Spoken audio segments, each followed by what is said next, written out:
Chapter 1. My name is Rayan.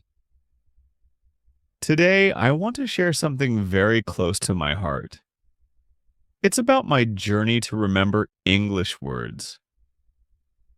For a long time, English vocabulary was a big mountain I couldn't climb. I would learn a new word in the morning and forget it by evening. I felt disappointed and often asked myself, why can't I remember these words? I started to think deeply about my learning process. I used to write new words on paper and read them again and again. But repetition alone didn't help. I needed something more powerful. One day, while watching a TED Talk on YouTube, I heard a speaker say, "We remember best what we connect emotionally or visually." That moment changed my thinking. So I started using images. For example, when I learned the word serene, I imagined a peaceful lake at sunset. That picture helped me remember the word easily. I also began creating short stories using new words. These stories had meaning, and I could recall the words because they were part of something bigger. I downloaded the Quizlet app. It lets you make flashcards with pictures and example sentences. I used it every day. I also started watching videos from channels like BBC Learning English and Speak English with Mr. Duncan. These videos taught me how to use new words in daily conversation.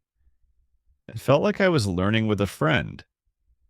At night, I wrote a small diary. Just a few lines, but I made sure to include at least 3 new words I had learned that day. For example, my diary entry. Today was a serene day. I strolled through the park and felt the breeze. Everything was tranquil and calm. I met a stranger who seemed very courteous. This small habit made a big difference. The words stayed in my mind longer. I stopped memorizing words. Instead, I lived with them. I used them. I repeated them in my thoughts, in my speech, and in my writing. I also joined a Reddit forum called r/English Learning. There I asked people about the techniques they use. One user recommended the word mapping method. You write a new word in the center, then draw lines to its synonyms, antonyms, pictures, and example sentences. This method turned my notebook into a colorful, interactive learning tool. Slowly, I began to feel confident. I realized that remembering words isn't about memory power. It's about connection.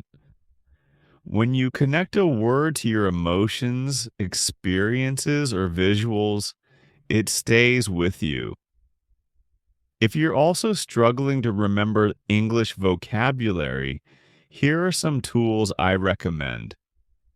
Quizlet for making custom flashcards. Memrise, a fun app with visual learning. BBC Learning English, amazing videos for vocabulary and context. Reddit, forums like r/English Learning for tips and community support. YouTube channels. Try English Addict, Speak English with Vanessa, or Rachel's English. Chapter 2. Discovering my vocabulary system. After that moment of change I described earlier, I didn't want to waste any more time. I told myself, Ran, this is it. You either build your vocabulary now or you keep struggling every time you speak. So I decided to take this seriously. I started to organize everything. I wanted a system. my own way to remember words not just for one day, but forever. The first thing I did was go back to the basics.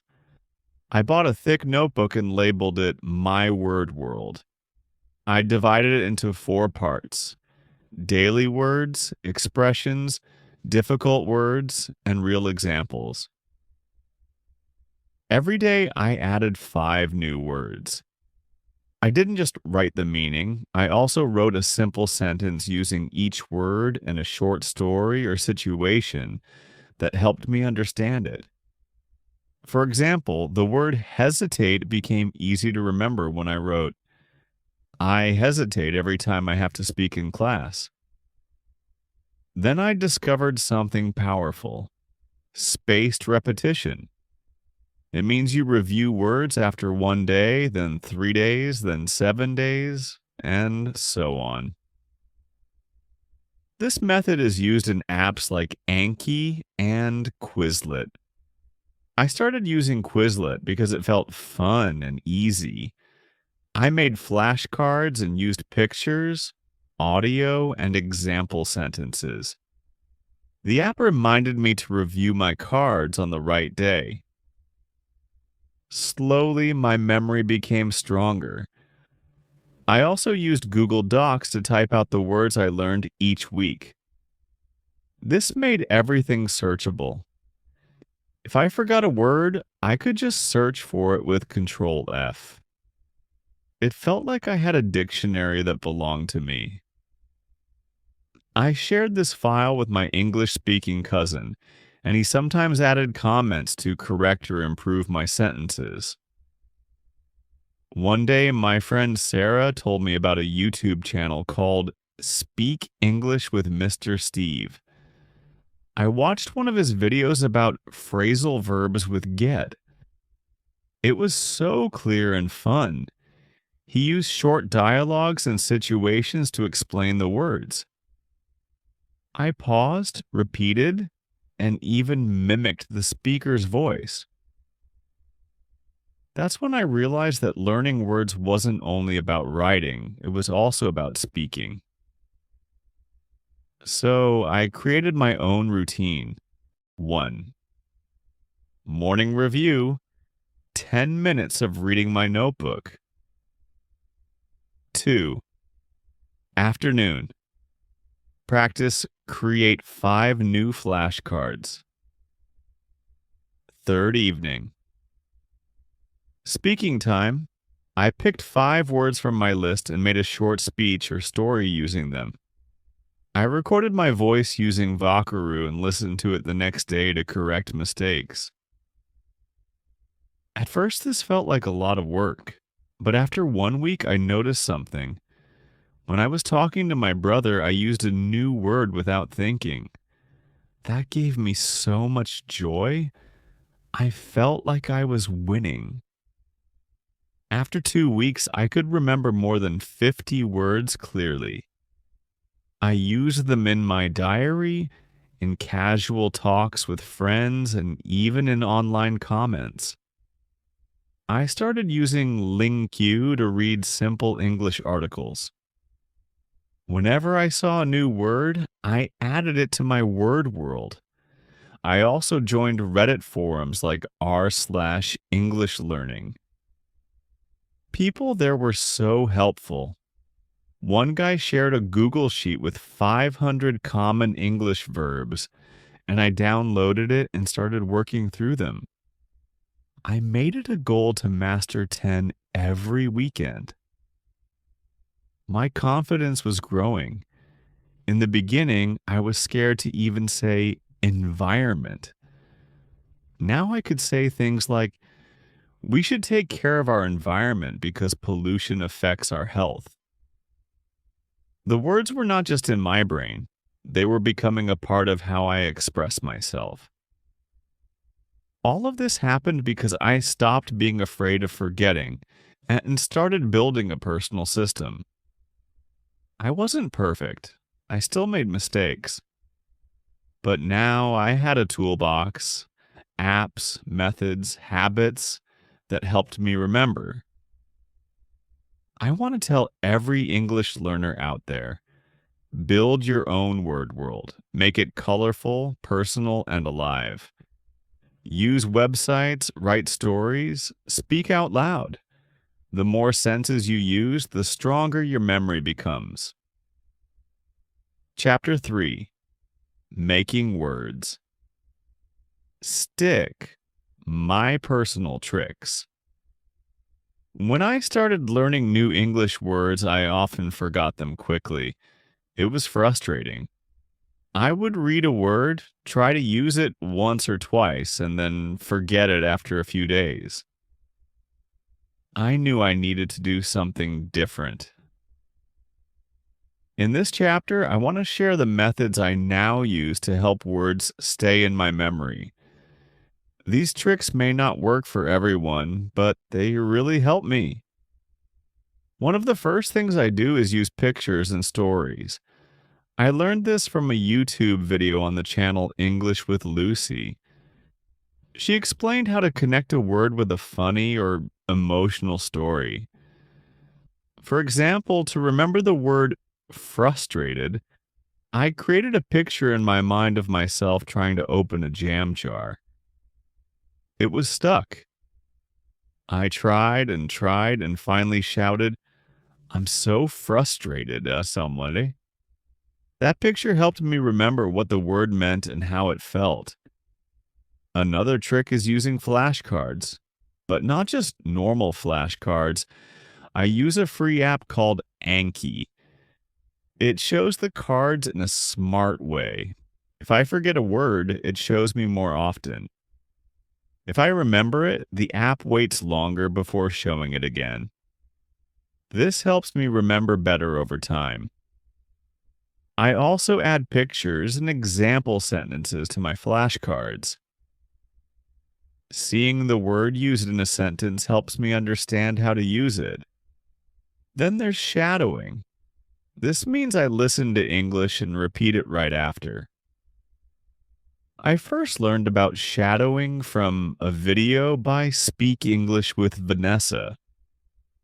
I listen to a podcast or a video with subtitles, pause after each sentence, and say it out loud, copying the speaker's voice and style.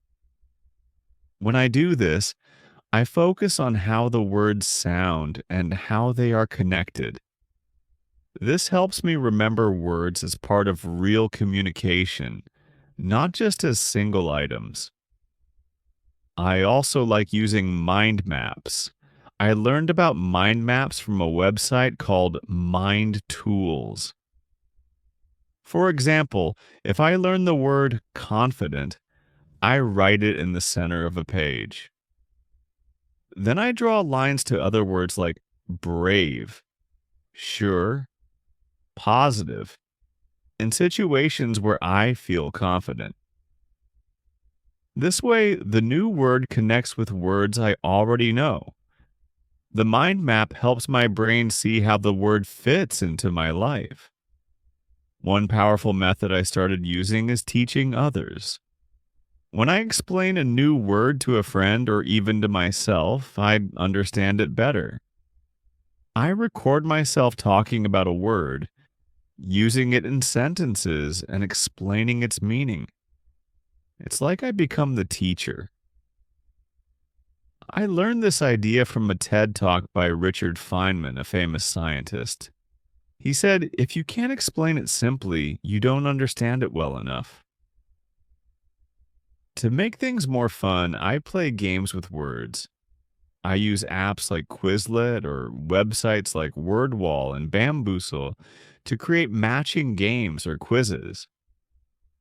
I often compete with myself, trying to beat my last score. Sometimes I make silly sentences using 3 new words. This makes learning fun and helps me remember. One habit that helps me a lot is writing a daily journal in English. I keep it very simple. Every evening I write about my day, and I try to use 3 to 5 new words I learned. If I learned the word productive, I might write, "Today was a productive day. I studied English for 2 hours and cleaned my room." Writing like this makes the new words part of my life. I also use Google Docs to keep a digital notebook of all the new words I learn. I create a table with the word, its meaning, an example sentence, and a note about where I found it. If I heard the word in a TV show, I write that. Later, when I go back and read my notes, I remember the moment I learned the word. That memory helps me keep the word in my mind. Lastly, I like to celebrate my progress. Every Sunday, I look at the new words I learned. I try to use at least 10 of them in a story or a speech I record on my phone. I listen to myself and feel proud. Sometimes I upload these short recordings to a private YouTube channel just for me. Watching myself speak English with new words gives me confidence. All these methods have helped me a lot, but I also know that the real secret is doing them regularly. It's not about being perfect. It's about coming back to the words again and again. Repetition, fun, and emotion. These are the keys. Chapter 4. When I think about how my vocabulary really started to grow, I always come back to one thing: real world English. Books, apps, and flashcards are helpful, but they can't teach everything. What made the biggest difference in my learning was seeing and hearing English in the world around me. In this chapter, I'll tell you how everyday life became my classroom. I still remember the first time I watched an English TV show with subtitles. It was Friends. At first, I just watched and laughed. But then I noticed that the characters used many words I didn't know. I paused, wrote them down, and looked them up. Then I started hearing those words in other shows and podcasts. Seeing and hearing the words in different situations helped me understand their meaning and remember them. I began a habit called active watching. This means I don't just watch for fun, I watch to learn. I choose one 10-minute scene from a video on YouTube, like from BBC Learning English or VOA Learning English. I watch it with subtitles first. Then I replay it without subtitles. I repeat key phrases out loud and write down useful expressions. I keep these in a Google Doc titled Video Vocabulary. This way, I collect real living English. Another trick I use is listening while doing chores. When I wash dishes, clean my room, or walk to the market, I listen to English podcasts or audiobooks. My favorite one is The English We Speak by the BBC. It's short and teaches useful idioms. I don't understand everything at once, but after a few listens, the words feel more familiar. I even try repeating phrases aloud while no one is listening. Sometimes I listen to English music and read the lyrics at the same time. There's a website called Lyrics Training where you can listen to songs and fill in the missing words. It feels like a game, and the music helps me feel the rhythm of English. Reading also plays a huge part. I like reading news articles on Breaking News English and News and Levels. These sites use simple language. When I read, I highlight new words and write them in my notebook. Then I try to guess their meaning from the context before checking the dictionary. This process helps me remember the words better. I also follow some Instagram pages that share a new English word or phrase every day, like at English with Tiffany or at Vocabulary Ninja. When I scroll through my phone, I see a new word and try to use it in a sentence. It becomes part of my world, like seeing a friend on the street. One time I joined an online discussion group on Reddit in the English learning community. People asked questions, shared advice, and told stories. I didn't post much at first, I just read. But I learned so many useful words from real people talking about real things, like how to describe emotions, explain situations, and ask for help. Later, I started commenting, even writing 2 or 3 sentences in a post that helped me use new words naturally. Real world English is also in the little things. When I order food from an English menu, read labels on products, or even check the English instructions on my shampoo bottle, I'm learning. I try to name everything I see in English: fork, bottle, stairs, gate. I speak the words in my head or whisper them. I even describe what I'm doing. I'm opening the window. I'm pouring tea. These small acts keep English alive around me. And of course, movies and series are a treasure box. After I finish watching a movie, I write a short summary of the story and include 5 new words I noticed. For example, after watching The Pursuit of Happiness, I wrote, Chris faced many hardships but stayed determined.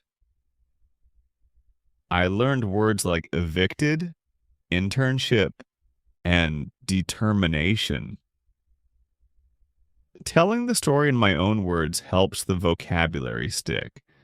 To keep all this organized, I use a notebook titled My English Life. Each section has a different topic: TV shows, podcasts, music, apps, conversations, reading. Under each one, I write the date, what I learned, and how I used it. This helps me see my progress and motivates me to keep going.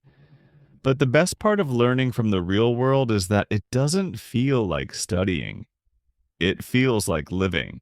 I'm not just memorizing words, I'm understanding them, feeling them, and using them. English becomes part of my daily life. Chapter 5. Looking back, my journey with English words has been full of trial, error, learning, and discovery. But one truth has stayed the same. Learning words is not a one-time task. It is a habit, a lifestyle. In this final chapter, I want to tell you how I turned vocabulary learning into something that supports me every day.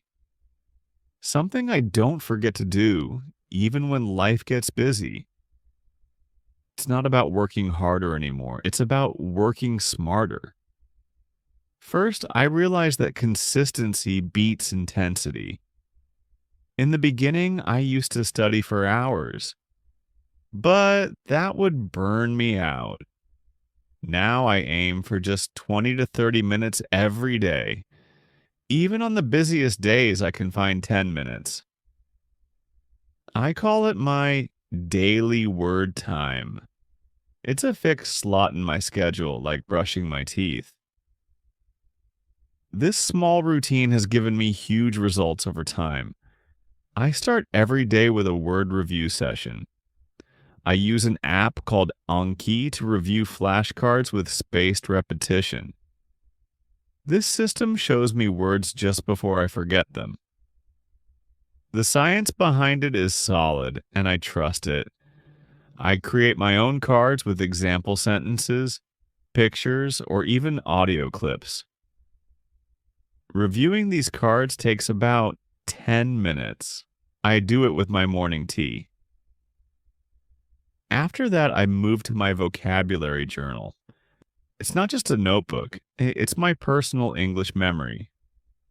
I divide it into sections: verbs, adjectives, nouns, idioms, phrasal verbs, and expressions. When I find a new word I like, either from a podcast, a YouTube video, or a book, I add it to the right section with a sample sentence.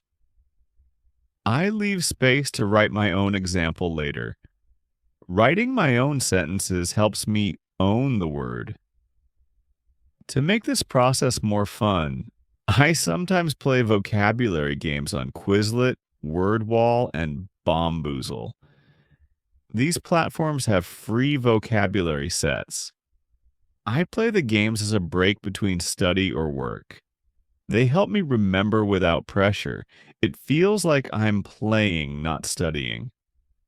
Another thing that helps is setting weekly word goals.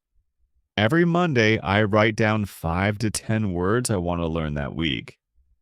I put them on sticky notes, on my laptop screen, or on my wall. I see them every day. By Friday, I test myself. I try to use each word in a sentence or tell a small story using all of them. It's a fun way to track progress and challenge myself. Some weeks I also follow themes like travel vocabulary, like feelings and emotions, or business English. This helps me build useful groups of words that I can use in specific situations. When I travel, I use phrases I practiced. When I write emails, I remember professional words I learned. This makes vocabulary learning feel practical and real. One more helpful tool is voice recording. I speak about my day for 2 to 3 minutes in English and record it on my phone. Later, I listen to it and check if I repeated the same simple words. Then I try to replace them with better ones. For example, instead of always saying good, I try delightful, exciting, or satisfying. This makes me aware of my own vocabulary limits and helps me grow. To stay inspired, I watch short English videos on Engvid, English Class 101, and BBC Learning English. These videos are not too long and focus on one topic at a time. I keep a playlist of my favorites and rewatch them whenever I need a boost. I often find new words or better ways to express ideas. And let me be honest, some days I don't feel like learning anything. On those days, I don't push too hard. I might just watch a simple video or read a comic in English. Even that counts. I believe the key is to never break the chain, to do something, no matter how small, every single day. It builds momentum. If I could give just one piece of advice, it would be this: surround yourself with English. Don't wait for the perfect time or method. Use the language, speak it, write it, read it, hear it. Learn one new word and make it part of your world. Let it become your own. Here's a quick list of tools and websites I recommend to you. Anki for spaced repetition flashcards. Quizlet, fun vocabulary practice. BBC Learning English, videos, idioms, grammar. News and Levels, daily news with levels. Youglish, hear how words are used in real videos. Lyrics training, learn through songs. Reddit, Our English Learning, community discussions, Tandem or Hello Talk to practice with real people. Now, after all this time, I don't just study vocabulary, I live it. Words are no longer strange or scary. They are tools I use, friends I trust, and bridges to the world I want to be part of. I remember them because I love them, because I use them, and because I've made them part of who I am. And you can too. Let this be the beginning of your journey. Learn one word today, then another tomorrow. Keep going, one word at a time. That's how I did it, and how you will too.